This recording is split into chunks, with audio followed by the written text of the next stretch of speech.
Assalamualaikum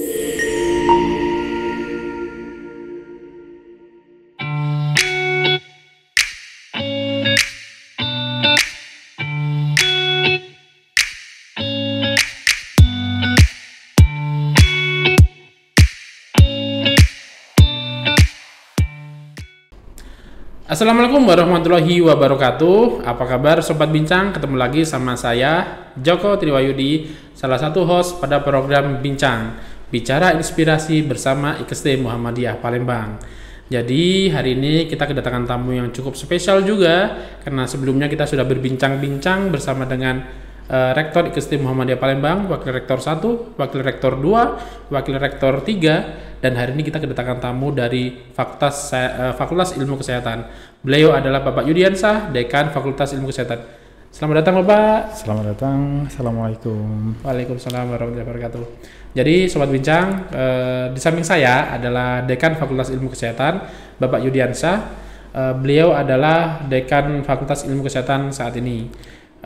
Jadi hari ini kita akan berbincang-bincang bersama beliau tentang Fakultas Ilmu Kesehatan secara keseluruhan, mulai dari tentang mahasiswanya, tentang program studinya, dosen, dan lain sebagainya.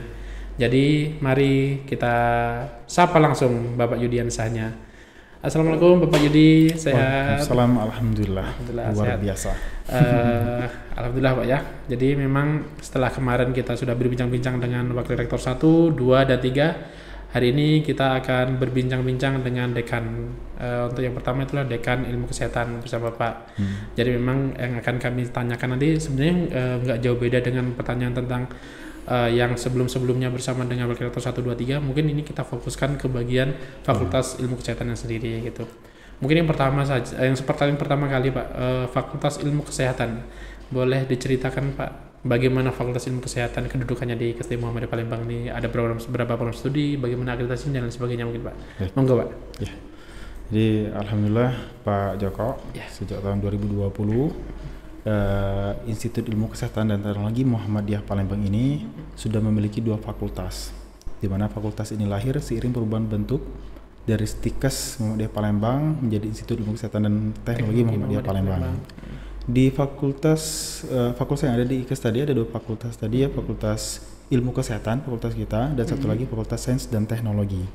Nah di fakultas kita, Fakultas Ilmu Kesehatan itu memiliki 3 program studi diploma, kemudian ada 3 program studi sarjana, dan 2 program studi tingkat profesi.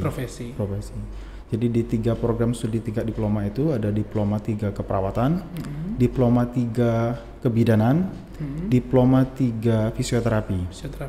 Dan saat ini kita memiliki 3 program studi sarjana, sarjana keperawatan, sarjana kebidanan, dan sarjana fisioterapi. Jadi tiga diplomanya tadi ilmu, ya, 3 ada disiplin sarjana dan ilmu ada itu, diplomanya. itu semuanya ada diploma, ada sarjana komplit. Bahkan dilengkapi untuk yang keperawatan dan kebidanan itu sudah ada pendidikan profesinya.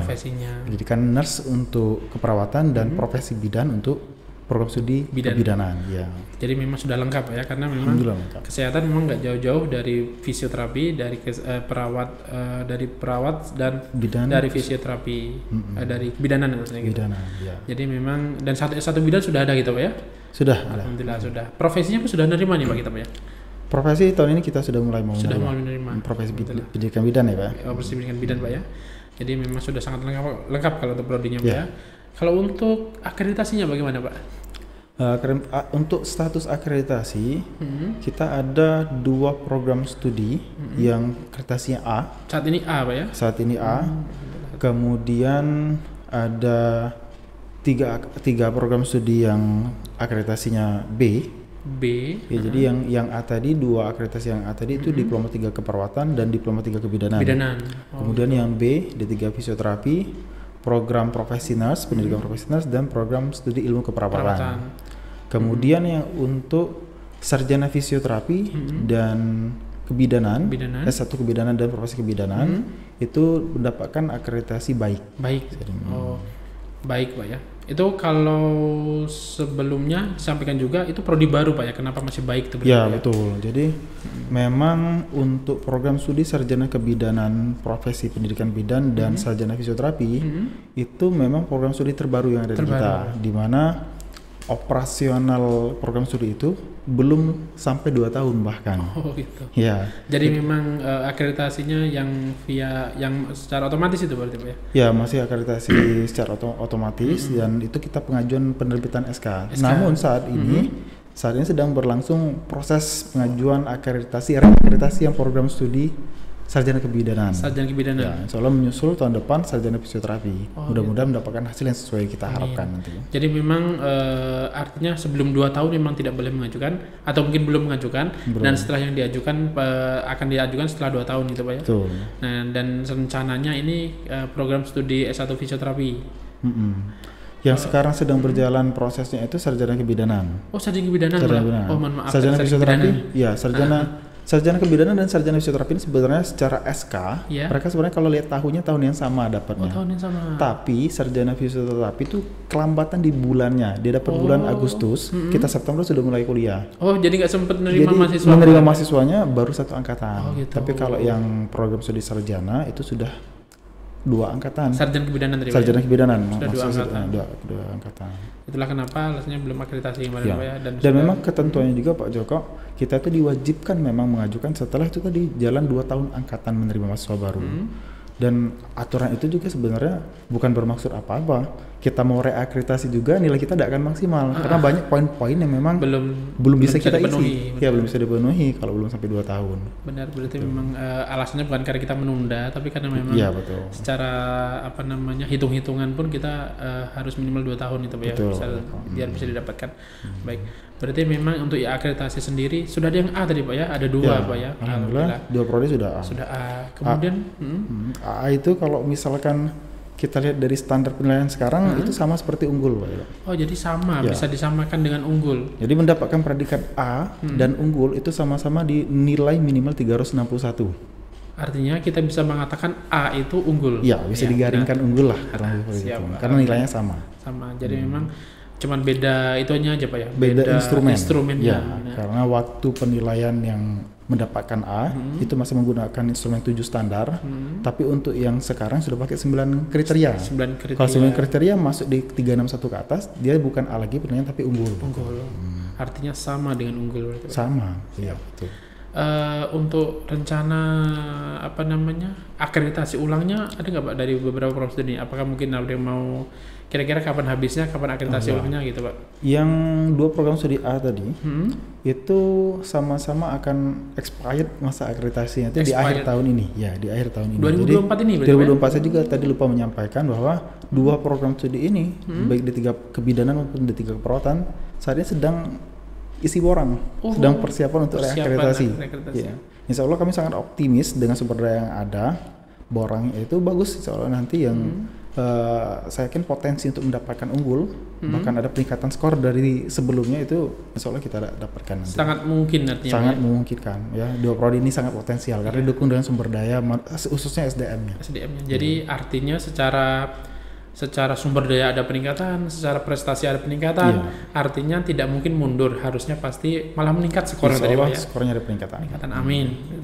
Semoga Pak, karena memang kalau unggul juga prodinya artinya kemungkinan, karena kemarin kita sudah berbincang-bincang dengan Wakil Rektor 1 itu ada rencana mau institusi unggul juga gitu Pak. Artinya kan itu bisa menopang atau mungkin mendukung acara rencana untuk unggul institusi tadi. Nah, kemudian kita sudah bicara prodinya nih Pak. Kan sudah ada yang A juga dan lain sebagainya. Nah, kemudian mahasiswanya ini bagaimana Pak yang ada di program studi ini? Apakah memang maksudnya yang ada di fakultas, apakah tentang prestasinya yang bagaimana atau mungkin kegiatan dan lain sebagainya mungkin bagaimana itu Pak di Fakultas Ilmu Kesehatan ini Pak? Jadi mahasiswa alhamdulillah di kita ini Pak Joko, mereka tuh difasilitasi untuk melakukan kegiatan-kegiatan ekstrakurikuler. Jadi di kegiatan-kegiatan itu difasilitasi, mereka ada organisasi-organisasi atau ormawa-ormawa, di mana ormawa itu ada yang fasilitasi benar-benar untuk kebutuhan organisasi, pembinaan karakter mereka. Ada juga yang memang untuk pembinaan minat bakat ke arah akademik maupun non akademik gitu. Kita punya unit kegiatan mahasiswa. Itu ada 3 bidang, UKM olahraga, ada UKM seni dan UKM ilmiah. Jadi bagi yang minatnya ke arah olahraga, ada UKM olahraga yang memfasilitasi. Kalau dia hobinya ke seni, ada UKM seni yang memfasilitasi. UKM ilmiah yang sering ikut seminar, yang dapat prestasi yang the best poster, the best speaker itu keluaran dari UKM ilmiah itu Pak. Sehingga alhamdulillah dari UKM ini menentukan tadi prestasi mahasiswa baik ilmiah maupun yang non ilmiah. Akademik maupun non akademik gitu sih. Akademik maupun akademik maupun non akademik. Jadi artinya mahasiswa di Fakultas Ilmu Kesehatan ini semuanya minatnya terakomodir gitu ya. Baik itu minat di bidang seni, minat di bidang ilmiah, minat di bidang olahraga gitu Pak ya. Artinya mahasiswa masuk ke sini itu yang memang dari awal istilahnya membawa minat itu tidak akan melempem di sini. Betul. Karena memang takutnya gini Pak, karena ini kan walaupun memang kita ada teknologinya, tapi kita orang masih dianggap kampus kesehatan, artinya di sana tuh kuliah serius gitu, nanti gak ada kegiatan ekstrakurikuler, tapi masih ada kita nih Pak ya. Masih. Insya Allah kita kegiatan mahasiswa juga cukup banyak, prestasinya pun juga banyak Pak ya. Ya. Jadi mahasiswa-mahasiswa berprestasi di fakultas itu juga cukup melimpah, dan itu juga karena pembinaan yang ada di UKM dan ataupun kegiatan mahasiswa tadi Pak ya. Nah kalau mahasiswa sudah berprestasi nih Pak, ada nggak kayak bentuk penghargaan dari kampus Pak? Ya, tentu penghargaan itu ada. Penghargaan itu bisa berupa fisik non fisik ini. Kalau non fisik tentu langsung dikasih selamat oleh dosen-dosennya dan ketua program studi masing-masing. Tetapi selain itu memang yang paling berbekas tentu penghargaan yang fisik ya. Jadi IKST Muhammadiyah Palembang ini sudah memberikan fasilitas berupa reward bagi mahasiswa yang berprestasi. Ini benar-benar terpisah, reward mahasiswa berprestasi berbeda dengan beasiswa. Jadi beasiswa beda lagi. Jadi walaupun dia saat itu sedang menerima beasiswa, misalkan dia dapat beasiswa berprestasi, tapi dia ikut lomba dan dia menang, dia juga berhak mendapatkan reward tadi berupa beberapa potongan SPP atau mungkin dana cash kalau tidak salah yang terbaru itu ada ketentuan terbaru. Oh gitu, artinya ada reward berupa uang. Jadi mahasiswa berprestasi itu pun ada penghargaan fisik non fisik tadi. Non fisiknya ucapan selamat, yang fisik itu ada insentif uang untuk mereka. Jadi memang kalau sudah jadi mahasiswa sudah pasti nggak akan nganggur loh di sini ya. Selain itu juga kita dapat penghargaan dari dosen dan dari kampus untuk prestasi-prestasi sudah didapatkan gitu. Untuk mahasiswa kan kita sudah cerita nih Pak. Untuk dosennya kan tadi Pak sudah menyebutkan sedikit tadi bahwa memang di 2 program studi itu ada peningkatan di di kualitas dan kuantitas SDM-nya. Secara keseluruhan untuk SDM atau dosen nih Pak ya, dosen di Fakultas Ilmu Kesehatan ini bagaimana Pak? Mungkin yang doktornya berapa, sudah berapa, dan yang lagi proses berapa dan lain sebagainya gitu loh Pak. Nah, saat ini Fakultas Ilmu Kesehatan memiliki 53 dosen. 53 dosen. Jadi kita memiliki 53 banyak dosen. Juga tuh. Karena memang program studi kita juga banyak dan mahasiswa juga banyak, jadi dosen juga harus banyak ya. Dan dari 53 dosen itu saat ini ada yang sedang studi lanjut S3 7 dosen, dan yang sudah selesai itu ada 2 dosen doktor dan 2 PhD. Jadi kita alhamdulillah ada 2 lulusan luar dan ada 2 dari dalam negeri dan gelar doktoral. Dan yang saat ini juga masih kualifikasi S2 itu juga sudah masuk Rembangdos Pak Joko. Sudah masuk rencana pengembangan dosen. Jadi mereka sudah terjadwal nanti akan studi lanjut. Tinggal gilirannya saja. Gilirannya kapan gitu. Artinya memang meskipun karena tadi sudah disebutkan ada yang sudah sarjana sudah S3 gitu ya, sudah doktor atau PhD di luar negeri maupun dalam negeri, yang belum pun yang sekarang dan ada juga yang masih proses kuliah di luar negeri juga Pak ya. Dan yang belum kuliah pun yang S2 pun sudah direncanakan untuk S3. Jadi memang sudah ada jadwalnya ya. Tidak berpuas diri dengan cukup S2 saja, tapi kita harus memang peningkatan S3 tadi Pak ya. Dan sudah ada di Rembangdos rencana pengembangan dosen berarti Pak ya. Artinya kita sudah sesuai dengan tagline kita nih, berkemajuan harus terus maju. Iya, harus terus maju ya. Jadi untuk kualitas itu juga harus ditingkatkan. Itu kalau untuk di dosen Fakultas Ilmu Kesehatan itu Pak ya. Kalau untuk yang fasilitas nih Pak, kan kita nih kan di Fakultas Ilmu Kesehatan nih Pak ya, sudah pasti Pak ya, yang namanya pembelajaran itu pasti karena kita ini ilmu terapan, artinya kan mahasiswa tuh harus belajar secara kognitif maupun psikomotor. Artinya kita teknik praktikum lah intinya. Kan kita perlu praktikum mahasiswa nih ya, karena nanti pada saat dia kerja di lapangan sudah terbiasa. Nah bagaimana nih Pak untuk membina atau meningkatkan kemampuan praktikum mahasiswa nih Pak? Ya, fasilitas kita gitu Pak. Jadi memang kompetensi dari mahasiswa ini sangat ditunjang oleh 3 hal sebenarnya secara umum. Yang pertama, kurikulumnya harus tepat dulu kan. Insya Allah program studi itu sudah selalu memutakhirkan kurikulum. Jadi kita memang ada penjadwalan minimal 2 tahun itu ada pemutakhiran kurikulum. Selalu ada review kurikulum itu untuk selalu diupdate sesuai dengan perkembangan, sesuai dengan kebutuhan. Kemudian yang kedua tadi SDM-nya, dosennya. Tapi yang tidak kalah penting juga selain 2 yang pertama dan kedua tadi adalah sarananya, tentunya sarana penunjang. Jadi percuma skill dosennya bagus, tapi kalau toolsnya nggak ada untuk menunjukkan atau mencontohkan skill itu ya percuma. Jadi alhamdulillah di IKES ini juga khusus untuk Fakultas Ilmu Kesehatan kita memiliki lab terpadu yang sangat lengkap sesuai sejumlah departemen dari program studi itu, seperti di keperawatan dari lab KMB, misalnya lab maternitas, lab komunitas dan lain sebagainya, itu kita sudah lengkapi sesuai dengan standar yang ditetapkan oleh pemerintah.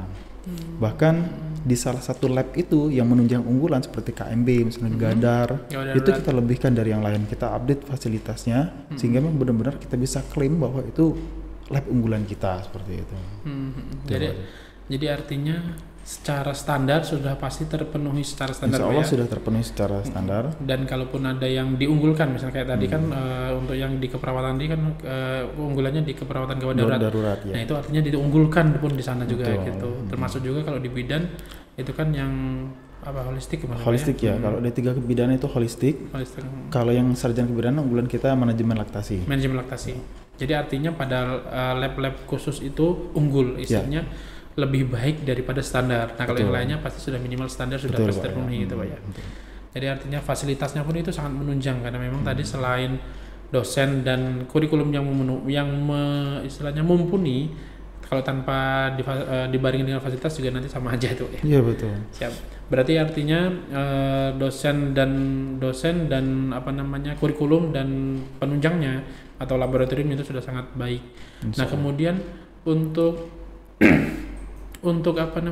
kan setelah mahasiswa lulus nih Pak ya, kan sudah jadi alumni Pak. Nah untuk pengembangan atau pembinaan alumni dan nanti setelah menjadi alumni itu bagaimana, apa yang dilakukan sama kampus? Kan gini Pak, yang namanya mahasiswa kuliah itu adalah bukan tahap akhir, istilahnya mereka tuh kan kuliah pengen kerja setelah itu. Betul. Nah jadi kita tuh kan harus memberikan kepastian kepada mahasiswa, nanti Anda setelah lulus tuh akan menjadi ini.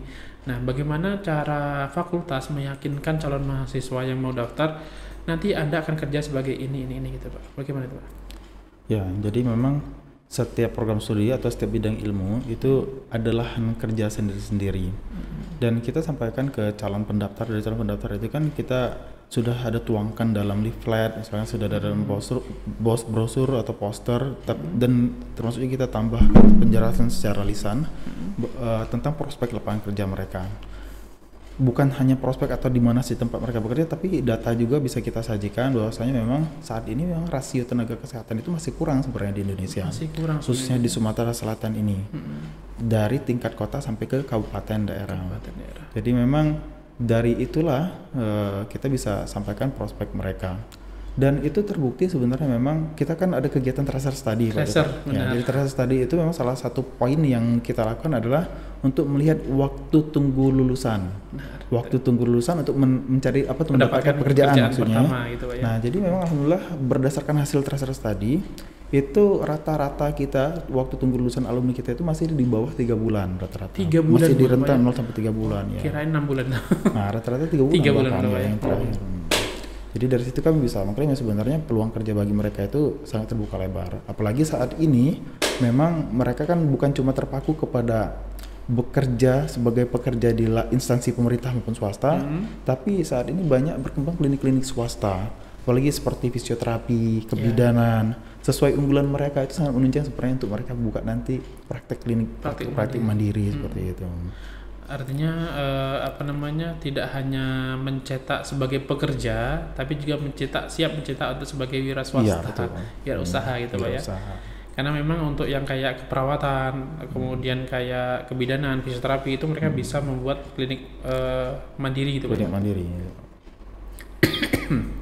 Nah kemudian Pak, untuk yang alumni tadi kan sudah dipastikan tuh Pak ya, istilahnya bisa dijamin bahwa sebelum 3 bulan itu mereka sudah kerja gitu ya. dan itu juga sudah dilaksanakan tracer study ya. Itu dilihat dari data setiap tahun berarti Pak. Setiap tahun. Betul.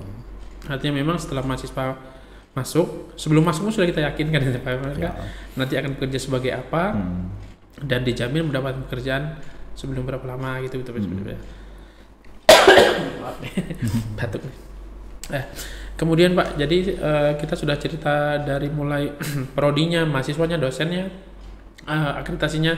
Nah untuk kedepannya nih Pak, karena memang kan kita yang sesuai dengan tagline kemajuan tadi Pak, berkemajuan. Rencana dari program Fakultas Ilmu Kesehatan ini bagaimana Pak? Apakah memang nanti mungkin ada rencana yang selain tadi akreditasi ulang tadi Pak ya?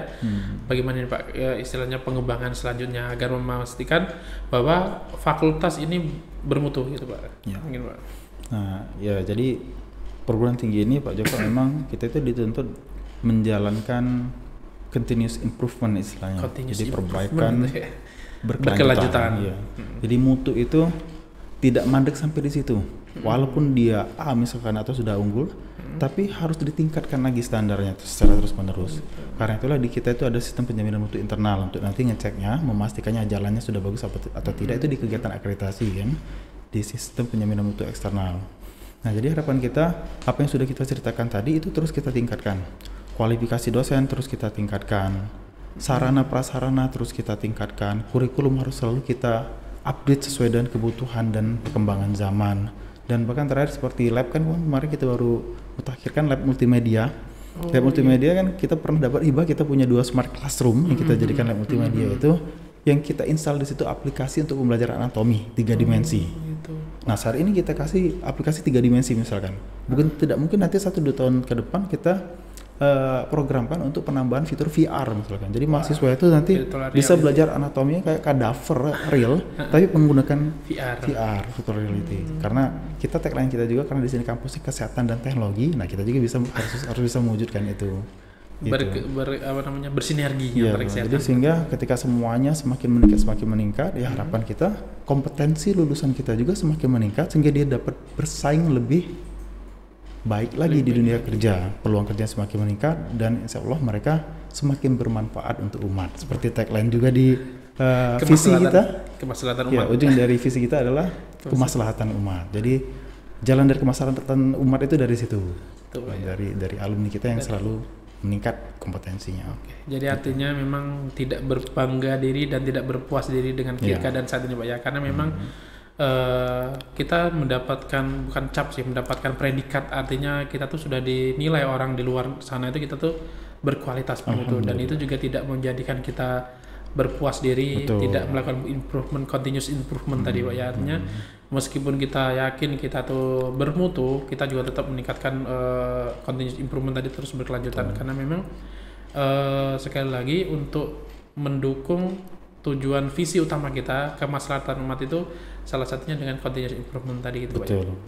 Ya mungkin itu saja Pak, mungkin akan kita bahas karena nanti kita akan juga berbincang-bincang dengan Wakil Dekan Fakultas Ilmu Kesehatan Bapak Yudi Abdul Majid Pak ya.